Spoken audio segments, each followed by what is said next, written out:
Hello, my name is Emily Costa, and I'm here alongside my co-hosts, Rob Frawley. Hello. And Noah Giberson. Howdy. With a very exciting special episode of Fax Machine, a podcast by and for people who are curious about everything, but especially the things that make them laugh.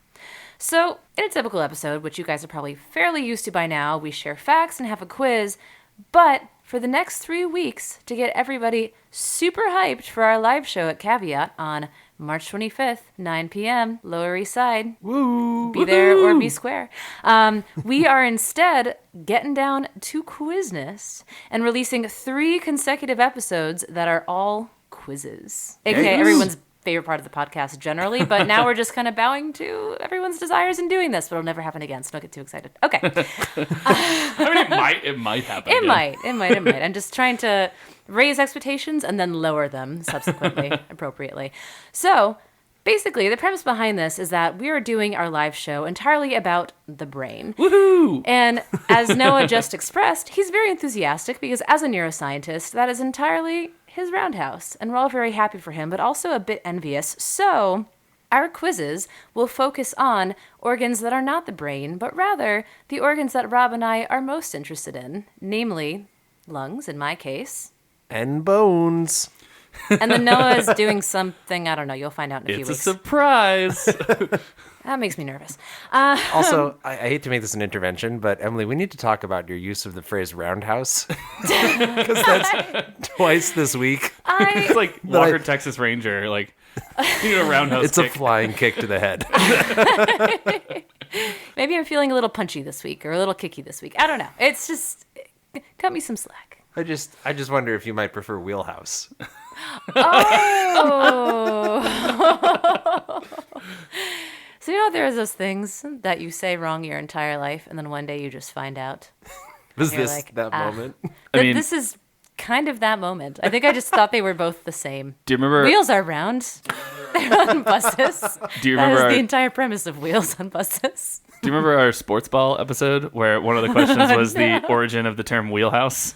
Oh, yeah. Coming from, as far as I could tell, baseball, where it's the arc of your swing. Yes, Like, that's right. In your wheelhouse is like from baseball.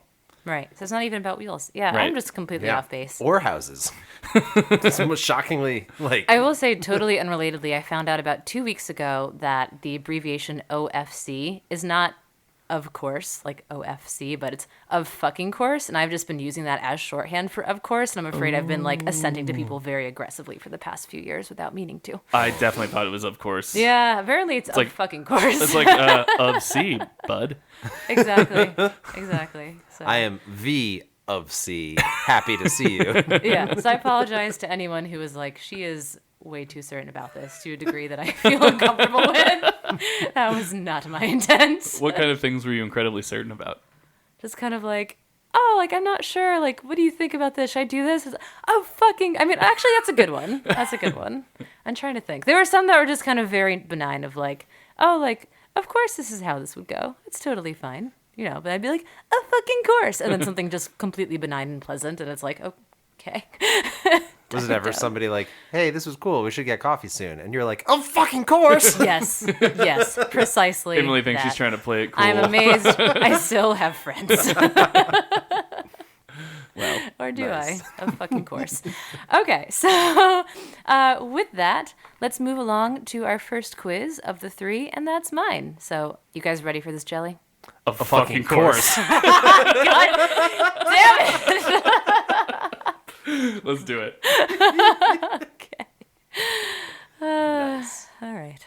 So I like the lungs. I study the lungs. I spend a lot of time each day thinking about the lungs. So my quiz is going to be about the lungs. So prepare to be hyper aware of your breathing for the next roughly 10 minutes. Oh boy, just put Don't your lips overthink. together and blow. That's how I get air in.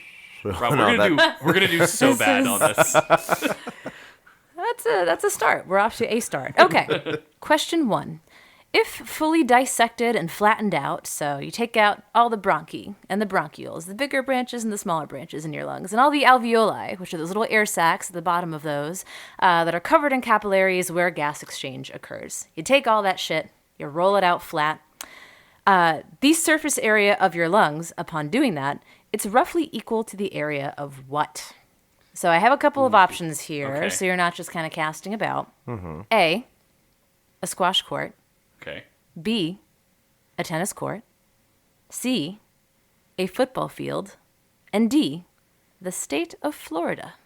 And I do have the actual square footage mileage for all of those, if that would be logarithmic helpful. some sort of exponential. Yeah, because I have trouble even knowing how much bigger a tennis court is than a squash court, but I know it's smaller than Florida.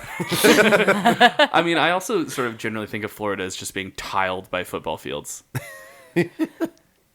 I don't think they'd mind that. But I mean, so this is a question of surface area, because as you've intimated, and this is definitely, not to bring everything back to the brain, but this is also a brain thing, because like there's all these folds in the brain, and that dramatically increases the the surface area that's available in a enclosed space.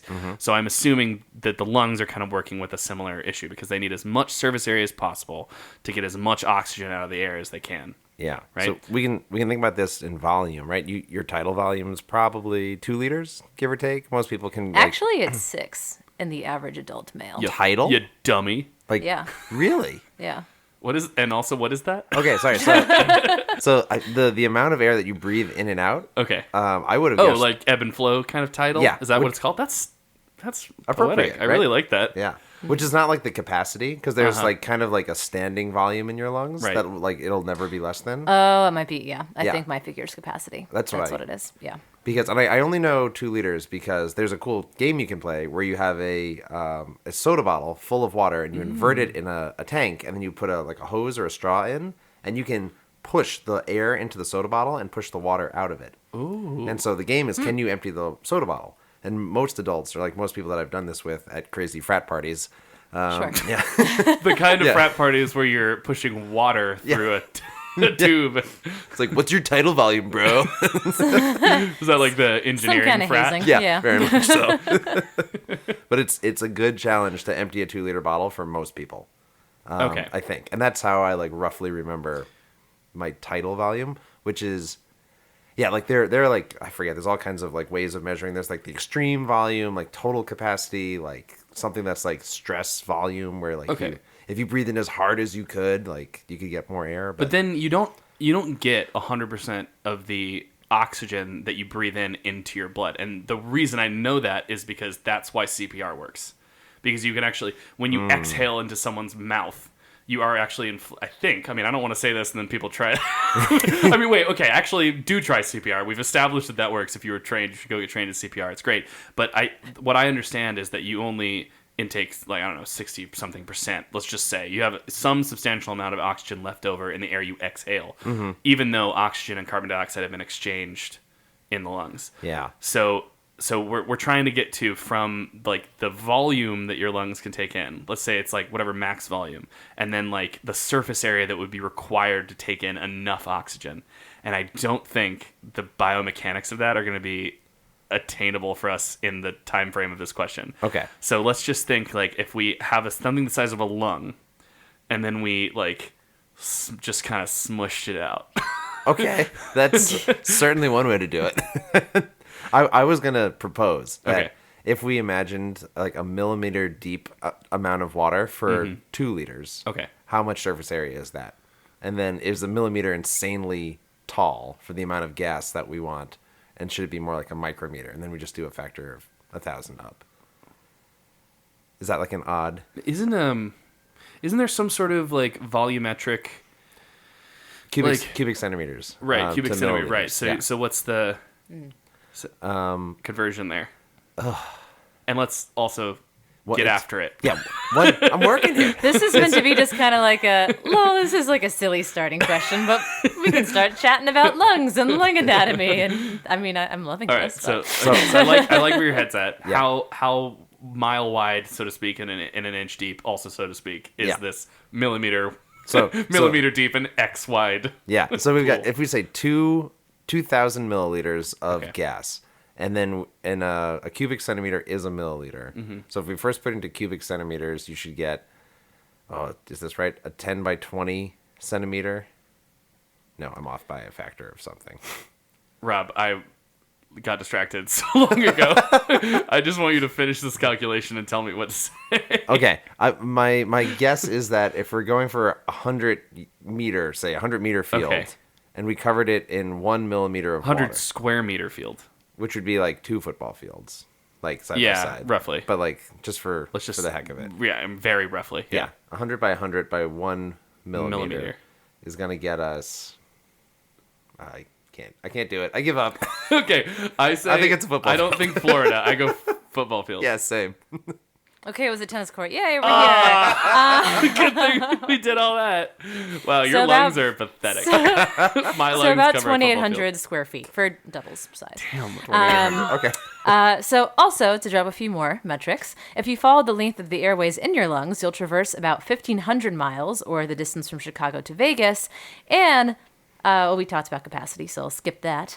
But also, pretty cool, you inhale about 2,000 gallons, or a swimming pool, of air per day. Which I have to say, on a day that you don't accomplish much else, that's still a pretty impressive sounding thing to at least say. Like, you know? I mean, I certainly would do that if I couldn't swim.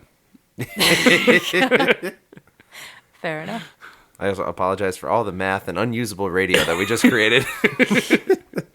We are scientists. Don't trust us. I totally heard my mind filled in like, we are scientists. Bum, ba-dum, bum, bum, bum, bum. Anyways. All right, question 2. Good. This is great tape. Okay. Question 2. What can travel distances up to 26 feet through the air as a multi-phase turbulent buoyant cloud? Oh, I cough. Yeah. Yeah. Yeah, a cough. I was gonna say a yes. lung, but if you just smush up a lung like we were talking about before and just fire And it just out of a hurl can. No? Okay. Just sound pretty So turbulent. cough. We'll go with cough. I think cough. Yeah. Okay, cough. Yeah, so sneeze or a cough. Okay, yeah. Or, per the publications that I'm citing here, a violent expiratory event is the blanket term for the both of them. So in a series of publications by mathematicians and fluid mechanics researchers at MIT, it demonstrated that through taking and analyzing these very detailed and honestly, disgusting, slow-mo videos of a lot of sneezing volunteers, that larger droplets that are expelled by the sneezer actually remain suspended in their own sort of like medium, like a snot cloud, if you will. Like a ghost. Like it's sort of like ectoplasm. It just sort of all keeps together. Yeah, just your illness just personified. You can literally sneeze your ghost out. You cough so hard that you hack up your soul. Wait. Oh, sneezing as exorcism is like way more badass now. Oh yeah, I like that. The power of Christ compels you. Ah, shoot! I had an out of a body experience and I infected someone. There you go. But yeah, so this cloud is less dense than the surrounding air, which then allows it and all of the contagious microbes that it's carrying to travel up to surprisingly long distances. So they estimated up to 6 meters for a cough and then 8 for a sneeze, and also linger in the air for up to 10 minutes. And though those can vary a bit based on environmental conditions like temperature and humidity.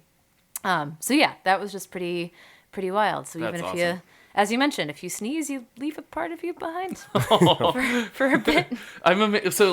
Just because I don't really understand what you said. Sure. So it's less dense than the surrounding air. So why doesn't it just float up like a balloon?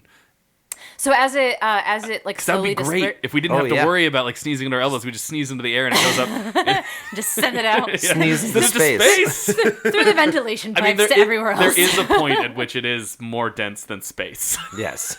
Yes. And then we'll have raining sneeze There's droplets. a thin sphere of sneezes all around our planet in the atmosphere. Well, the the- sneezosphere. The sneezosphere. Well, to answer that, the idea is that as it sort of grows and like disperses, it does actually like incorporate some of the air around it, and that's what allows it to eventually settle down. But just the idea was prior to this that the larger droplets that you expel, which are consequential in that like basically the microbes that you can distribute in aerosols in this way do vary with the size of the droplets that are carrying them. So it was always thought that the larger ones would just drop more immediately because they were heavier, while the lighter ones would stick around and float further. But actually, of a certain size is where you start to see this cloud that actually forms, and then it can stick around for an unexpectedly long time until it is dispersed. Yeah, this kind of plays into Fred Hoyle from an earlier episode, the guy who was like, diseases are from space. Oh, yeah. But he had the whole weather map of disease, and he was like, on days when it rains, people get the flu. And like, like not true. Oh my God. But like he would love this data and be like, yes, you sneeze into the clouds. And it's rained back down. What? I definitely imagine him as being German. Like, you sneeze into the clouds, and then it rains down diseases. The clouds, they sneeze on you. His name could be Clouds. Question 3. In a 2018 paper in the journal PNAS, Nice. back in our bullshit, the authors grew airway lining lung cells from cystic fibrosis patients in the lab to study the viscoelasticity of the patient's what? Okay. Ooh. So, okay. There were a lot of glances, and I was like, are they just deciding who wants to say the Rob's answer, face or... went, ooh, when you said viscoelastic, because that's like his I thing. love viscoelastic things. And I was like, I looked at him like, all right, Rob, say the answer. Yeah, and I was it didn't waiting happen. for it, Okay. but like, I mean, epithelial tissue? Like, Well, okay, so they think there's something about the viscoelasticity of whatever cells Something. that they grow that are like from the that have airway. cystic fibrosis that are somehow deficient in viscoelasticity. Well, no. So they generated this lung lining model, essentially, in the lab to study the viscoelasticity of something that is very critical to patients with cystic fibrosis. Oh, is it their phlegm? Yeah, they're Ooh. mucus. Oh, Mucus. it's like mucus. Mucus, Oh, so like mucus. the whatever the lining produces mucus, Yes. and they use that. Yes, exactly. Wow. Yeah, it's actually You're a mucus nuts. farmer. Well, yeah. It's one way of looking at it. Yeah. But yes, mucus, very cool, very important, very underrated. But this finding was really neat too. So as I mentioned, the researchers grew cells from patients and healthy individuals in a way that they actually secreted their own mucus layer. According to the lead author, they looked like miniature versions of real airway lining, just in a dish in the lab, to study differences in mechanical adhesion, so like sticking to airways, and cohesion, so sticking to itself, of mucus in cystic fibrosis. And then use this kind of model to compare different types of therapies that help break up the mucus. So generally, mucus is composed of about 98% water and less than 1% of these really sticky polymeric proteins. Like cosaminoglycans? Oh no, are they not? They are glycoproteins, yes, but they're Okay. mucins. Is like the special. okay. That's where mucus comes from.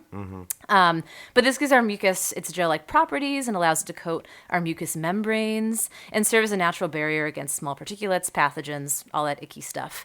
But in cystic fibrosis, that mucus is 10% mucin, so quite a bit more. There's quite a bit more mucin in these patients' mucus than typically, and as a consequence, they have a much more difficult time clearing it without the aid of therapies that either increase the water content of their mucus or chop the mucins themselves into smaller pieces, essentially. So they generated this system that allowed them to test these different therapies in tandem, individually, and it just gave me an excuse to talk about mucus. Also, on a side note, we used to think that mucus helps our lungs actually get rid of germs by entrapping them, but it's actually because it acts like a slip and slide and disrupts bacteria from latching onto our airways and growing biofilms. So with mucus, they just go wee, and then you're good. Nice. I just think it's really funny. Okay. Question 4. What are crackles, rhonchi, and stridor examples of? Stridor, not Strider, not Aragorn. Oh, those Stridor. are aren't the these are like if you listen to someone breathing, right? Yes. So it's like with a stethoscope. It's like breathe there, and then they move it to somewhere else real cold, and then and you're like, oh, your lungs shouldn't sound like So is that what it is? That is it, yes. I can definitely imagine crackles. Crackles. Am I going to die? Because I definitely know that from my own breathing. No. Okay, you can't generate them just here. Okay. But so yes, they are abnormal, or as they're medically called, added lung sounds that are detectable during auscultation or listening to your lungs with a stethoscope.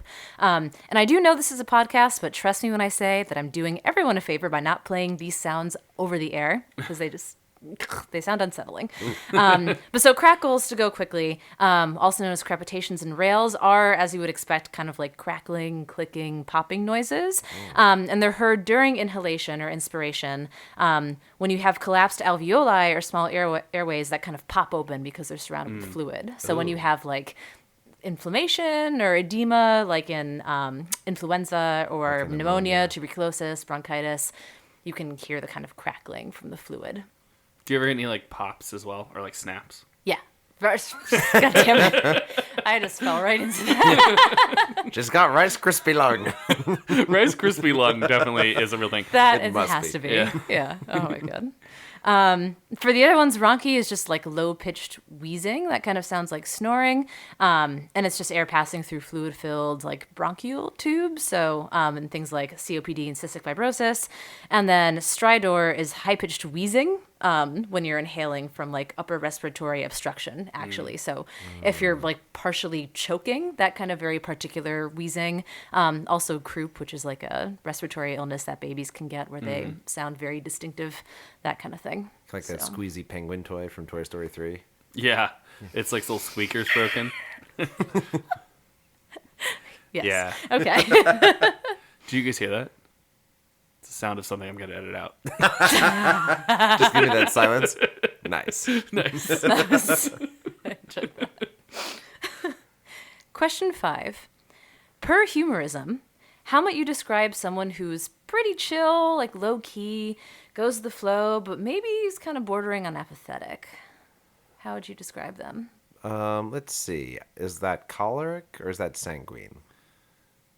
Well, I mean, sanguine is blood. Yeah. That is, yeah. I don't know. Wait. Sanguine is like much more not chill. Choleric might be like apathetic.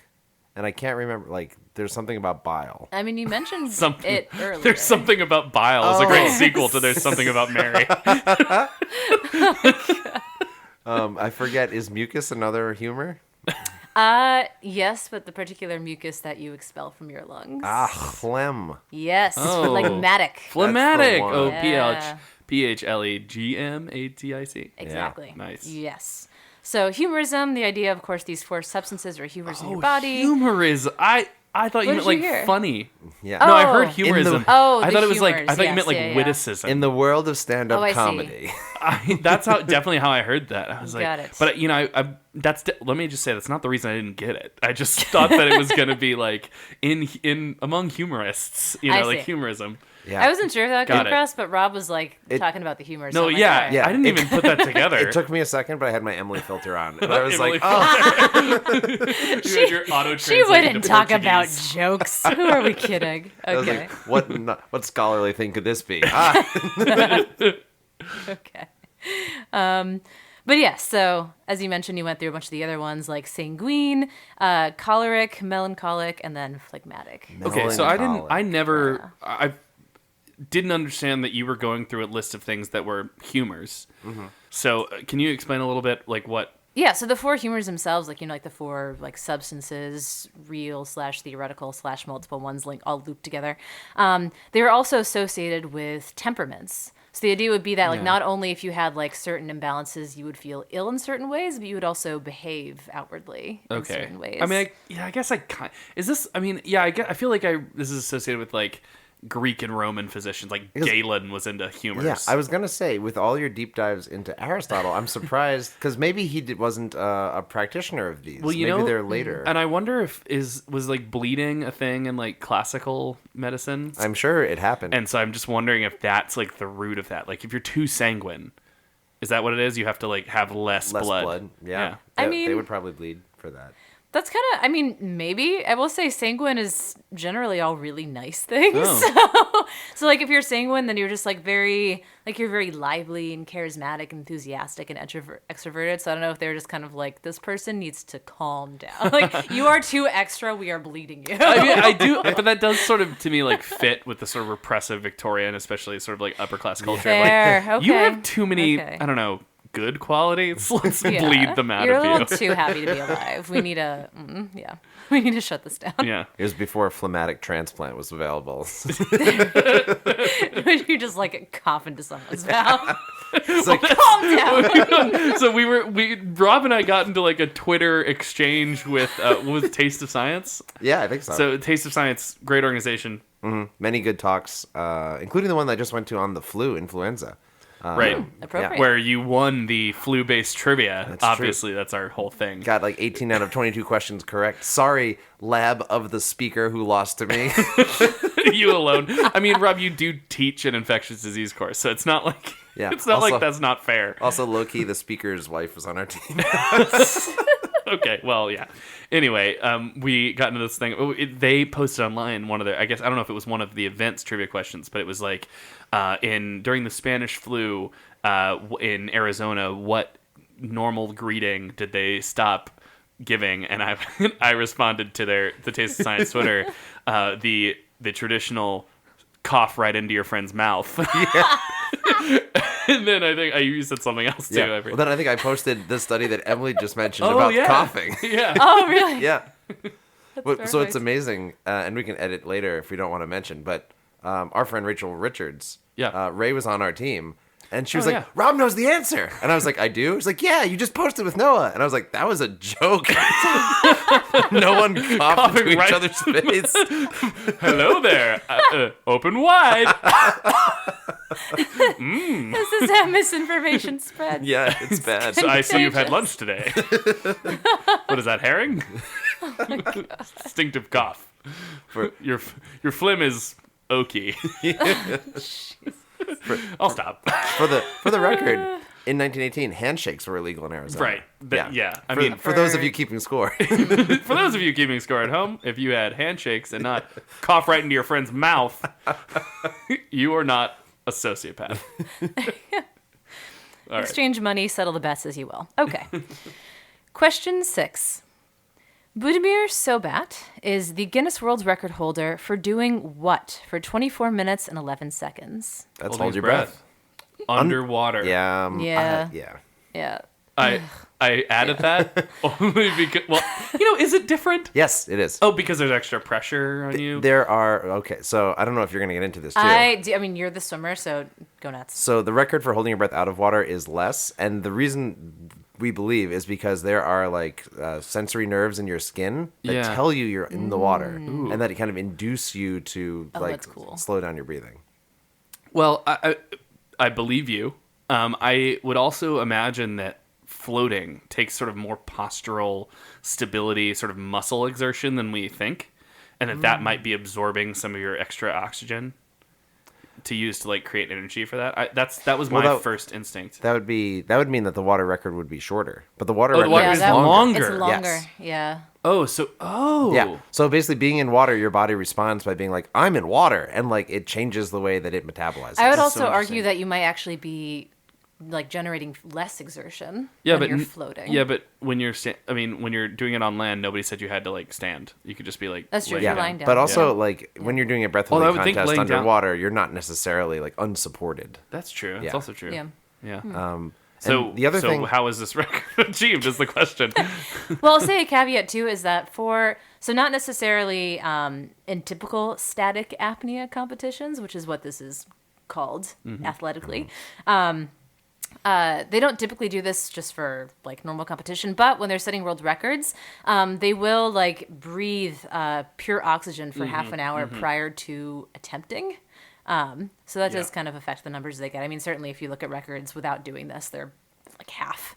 Did like David Blaine attempt something like So- this? Probably. Yeah, do you know what this? David Blaine held his breath for like 9.5 minutes on a couch, like after a month of mental training. Wow. Like in earnest, Okay. he just held his breath. But without the oxygen. without oxygen, Yeah. just able to do it. And that kind of set him down this path of becoming like, I'm going to hold my breath forever. And so he did the stunt where he locked himself in a glass ball of water in Times Square for a week, at the end of which he like took off his oxygen mask and then tried to hold his breath and break the record. But he failed to do so for numerous reasons, one of which was because he was just a prune, Yeah. like in a Yeah. tub of like gross water. Yeah. And it was just like, if you're going to break a record, like you want perfect conditions. And he Yeah. gave himself the worst possible conditions. But yeah, he got very into it. Yeah, I think he probably also got what he wanted out of it, which was everybody looking at him in Times Square, though. For a week.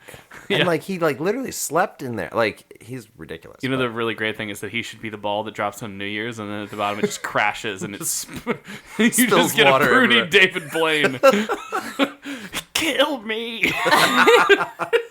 I mean, to be honest, he looked awful because then he tapped out before the record time. They had to like pull him up and give him oxygen and like save his life. Yeah. Yeah. And like he was wearing like manacles and things to hold him in place underwater, and all of his flesh under there, it was gross. Oh. He looked awful. Oh, Jesus Christ. So speaking of like pruny fingers, I have thought of this many times and thought, wow, I should really verify this. But I believe that this.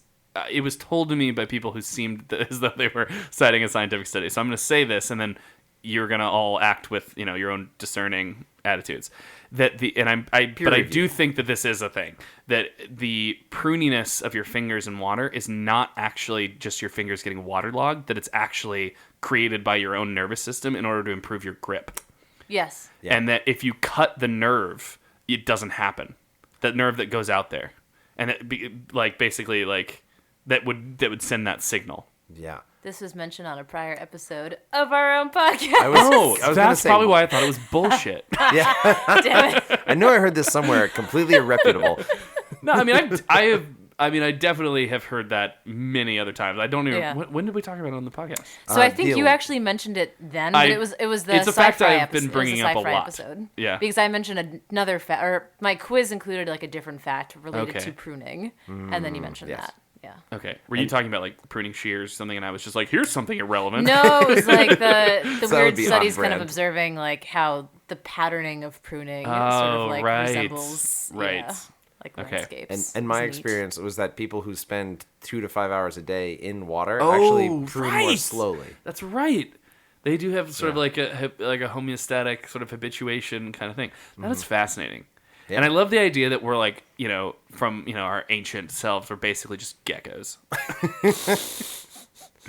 So actually, a lot of record holders in static apnea are competitive freedivers, which then prompted me to read way too much about freediving, which is essentially an amalgamation of all my worst nightmares adapted to a competitive sport. Yes. It's like, what the hell?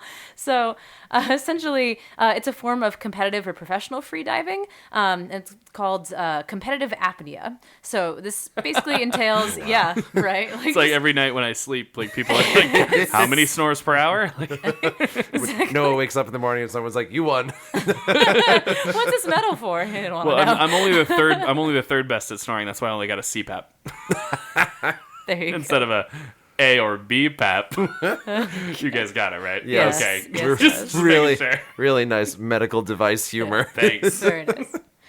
But yeah, so competitive apnea basically entails competitors free diving into a body of water. Kind of like there are sort of various like subversions of it that include fins or not, or like weights to weigh them down to a certain distance they let go of or not. But they win based on setting a certain distance, either in depth or horizontal distance in the water, before coming back up for air. Which just, why would you do? I just, That's like plunging why for would you do distance. this? But but you don't breathe. Like That's what. No, but plunging for distance, like you mentioned, I think in our second episode. Now that we're talking first, about, I That probably was it the had fir- to oh do yeah, it was with the Olympics, first one. Oh. Was you yeah, just but that was so much like that You was so dived much in the- tamer though. were And you? it was only a basically face minute. down. Exactly. Within a minute. Oh, it was that's true. right. that's It was true. within a certain time constraint how far you could go. This is just kind of like how I mean, long can I you stay can't hold my underwater breath for a without minute. dying? I don't think I mean, maybe if I. Well. No, I don't think I. Maybe. I don't really think it would be pleasant for me to hold my breath for a minute. So if plunging for distance, I still consider like part of that. Fair. But it's self-enforced apnea. That's right. But it's this is a bit more dangerous. And I think I may have talked about it on this show also in some other episode, but the Bajau people, they're an island nation. Is that what you're looking at? I literally was just looking that up so I could remember that fact. Are you going to talk about it? No, I wasn't, so go for it, yeah. They're just an incredible story of like they've kind of all lived together in an island for many, many generations, and they free dive kind of to find food. They go down for oysters and other shellfish on the bottom. So typically the men from the culture are very adept divers. They can hold their breath for long periods of time. It was discovered both men and women of this culture have incredibly large spleens. Mm-hmm. Whoa! And you're like, so what's the spleen got to do with? What's spleen got to do with it? Got to do with it. But what's spleen but a second-hand emotion? organ. Secondary organ. Ooh, nice. Yeah. Who needs a heart when your spleen can Be broken. when your spleen is in enlarged. motion? Enlarged spleen. Anyway, what were we talking about? We'll work on it. That's a wrap, guys, right? I think we're done. this is going at the end of the episode for sure. Yeah. But your spleen is a filter. It is useful. It's a filter for blood, and so it holds a lot of blood. Mm-hmm. And what happens is as the divers go down, the pressure on your body will actually reduce the volume of your spleen and push more blood out. So you get a burst of new red blood cells with oxygen going through your body. And it's like a kind of isn't it? It's actually splashing water on the face. It was something like that. I remember maybe that was some. I think that was some aspect of induce it. that The thing that spleen- induces it is like if you get water splashed in your face, that your spleen contracts and that pushes out relatively oxygenated blood and gives you a little bit extra. And that may be related to that kind of somatic response to being in water and holding your breath longer. Right. And so I remember this because it came up and it was like, I think it was like University of Copenhagen or something, but there was a graduate student there who was like graduate student in like genetics. And it was that sort of the gene that was responsible for it ended up being mapped to something called PDE10A. And that's a gene that controls the levels of thyroid hormone T4. And basically just because they have this basically adaptation that increases their thyroid hormone, whatever, T4 levels, they get this increased spleen, and that just basically gives them an extra bladder of oxygenated blood that they can squeeze out when they need it, and lets them dive a lot deeper. And what's so amazing about this, for I think it's like 1,000 years, these people have been living this particular lifestyle, which is selected for this particular, job within this community. There's also, I just found, Popside did a cool article about this, looks like 2 years ago, and Claire Maldarelli, a common guest on The Weirdest Thing I Learned This Week, was the author. So shout out to other trivia spouting podcasters in the realm. Yeah. Nice. All right. Question 7. The longest lived fish in a zoological setting in the world, who was a resident at Chicago's Shedd Aquarium for 84 years and has been described as both lovable and iconic, was what kind of fish? First of all, that is not even close to the longest lived fish observed in the wild, which is, I think, like 500 years old, and it's like a shark in Greenland. Yeah. Right. So, zoological here, I feel like normally that means, like, protected from predators and is going to live a lot longer. Here it means zoos are not doing great. At least for this type of, at least for a Greenland nurse shark. I don't know about other fish. Sure, but like how many zoos have been open for 500 years? Yeah, give them a chance. Lots. London. The Tower of London had animals. But if we're talking about shitty zoos, I don't know if that was in the 1500s. It wasn't great for that whole time. It definitely, at a certain point, had a bunch of like random dangerous animals in the Tower of London. It was long enough to go to be not appalling, but not. I don't know if it was like 100 years before Shakespeare was popular. Like 1500, I'm not sure.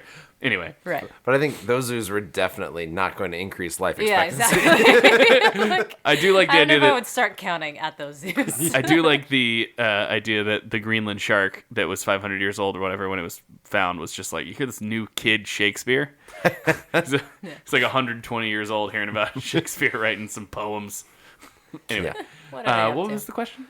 What type of fish? What kind of fish? And is in Chicago?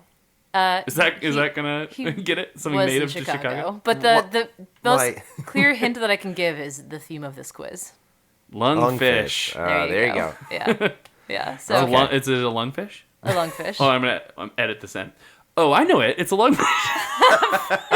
Fuck you. Look at obviously. Okay. Yeah, Well, I was gonna try to reason if it was like a native, like freshwater Great Lakes fish or something, but just a lungfish. it's fun. It's fun to tell the story. So he was a lungfish, and his name was Granddad. That's bad. It's so precious. Come on. Granddad?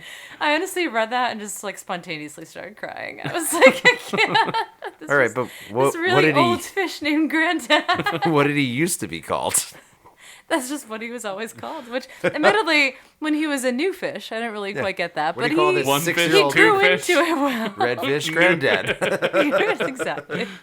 So, just to briefly talk about lungfish, Sure. they're pretty cool, and they are so called because they have both gills and a lung, or a pair of lungs. So whereas other fish gas exchange at their gills, or in some cases can use these kind of specialized gas bladders, lungfish are the only fish with proper lungs, like ours. So they have complex structures and air sacs inside that, like our lungs, maximize that surface area where gas exchange can occur. And this also means that they can breathe air, like get oxygen from air, like get to the surface of the water and be like, whoop, and then go back down again as a fish, which is very cool. And allows them to basically retain more oxygen in the environments they're in, which are often these kind of like shallow pools or riverbeds in warm tropical environments that will have a lot of fish kind of burying themselves in the mud. And when you get a lot of fish in evaporating water, then you get less Right. oxygen. So these guys can like, take it. Well, that's like, we live in New York, and there's a lot of weird places called like fish kills and stuff. Oh, yeah. And a fish kill is like when a shitload of fish just rise to the surface because they're dead. Yeah. And I think the idea is there's just like an abnormal concentration of life in that area in some way that's taking up all the oxygen out of the water, and they all just die. Yeah, and they can't. I get think out that's in what time. it's called, a fish kill. I wrong. think that a kill is that is called a fish kill. So it's When they all unrelated die. to the name. Yeah, like the town of kill. Fish Kill. I think like kill is kind of like ville. Like a suffix? In a different Oh, suffix. I see. Yeah. I kind of was just assuming like I think a kill is just like, I think it's a body of water. So you'd Okay. be like, Great Kills is Yeah. a place in Staten Island, Right. and Fish Kill is a place upstate. Yeah. But I think it was But not I know named after. that is what Like, that's a fish called. kill Like is where also where you a just thing, in a localized spot you get Like a a ton of mass fish raised. die-off. Yeah, exactly. Yeah. That's called I'm pretty sure. We'll check. Okay. It's called Yeah, a fish kill. I think And that. I just had noticed there are a lot of similar named places around here, but anyway. Yeah, I'm currently reading a book to go to a Science great, good Friday for you. book club. Yeah, it's my first. But I'm reading a book by Dan Egan for a Science Friday book club this week. Oh. Which will be several weeks before this podcast actually airs. But but it's all about the life and death of the Great Lakes, and it talks Oh, yeah, about yeah. like okay. all the things that humans have done to kill millions of fish in the Great Lakes every year. Right. And just like one point there was a year where they changed like the flow patterns, or they introduced like a new invasive species, and like 1 billion fish. It's like salmon or something, right? Or Well, it has been. It's been. So they've introduced saltwater fish, other freshwater fish, Asian carp, like all kinds of things that have yeah. like threatened the Great Lakes. And I think Asian carp, luckily, have not made it to the Great Lakes. They're in the Mississippi River Yeah, system. right. And They're there's working this- their way up. There's this electrified kind of dam Oh, in awesome. the Chicago canals that they're not supposed to be able to cross. But like, who knows? So it's a really interesting book, and I was trying to remember why I started talking about. Oh, because they talk about all these big kills of like Okay. these moments where like, oh, and all of a sudden 1 billion dead fish floated on the shore, and it sucks. Okay. Well, anyways, back to Granddad briefly because I love him. So he was acquired by the Shedd Aquarium in 1933 for the Chicago World's Fair, which is Wow. bonkers, right? His favorite foods were sweet potatoes and lettuce. Oh, See, there it is. adorable. He And likes it mushy because his teeth don't work so good no more. exactly. But at the reporting of his passing in 2017, due to old age, he was estimated to be about 100 years old. The aquarium president, Bridget Cowlin, said, "For a fish who spent much of his time imitating a fallen log, he sparked curiosity, excitement, and wonder among guests of all ages who would hear his story. And honestly, same goes for me. Oh, This one's for you, really Granddad." good. Question 8. Sea cucumbers and some turtles are unusual in that they have respiratory air bladders on what part of their bodies? Anus. Yes! Nice. Their cloaca. Yeah. Well, Which I mean, is just an anus and a urinary tract and Yes. a reproductive tract all in one. I know. I feel like I had heard about that, not about sea turtles, but it makes sense that it's more broadly distributed to that, but there is a certain kind of turtle that I feel like I heard about this more in like a lake or river sort of The thing. Fitzroy River Turtle, Right. a.k.a. the bum-breathing turtle. Exactly. Yes. That's exactly why I knew that. Yeah, that's the one. That's a great name. But so even better, because this just kind of spurred just, oh my God, just what I learned from this fact is marvelous. So, as I learned in a really great article written by Ed Young a few years ago called How This Fish Survives in a Sea Cucumber's Bum. There is a fish called a pearlfish, and if you look at it, it's this very kind of like stringy, sleek, sort of like wormy looking guy. And it looks like a string of pearls. Is that the idea? Or is it? No, so it takes up residence in other sea organisms like shellfish. So because they've been found inside of oysters, so like like next to a the pearl. pearls. Exactly. So like shellfish, starfish, but especially Not because it looks sea like cucumber. a string of beads. Well, I think you said stringy, and that's what made me think of. Well, I mean they do crawl up sea cucumber anuses, so Yeah, I get there it. you go. Cloacal Yeah. beads. I was like, okay, I get it, I see it.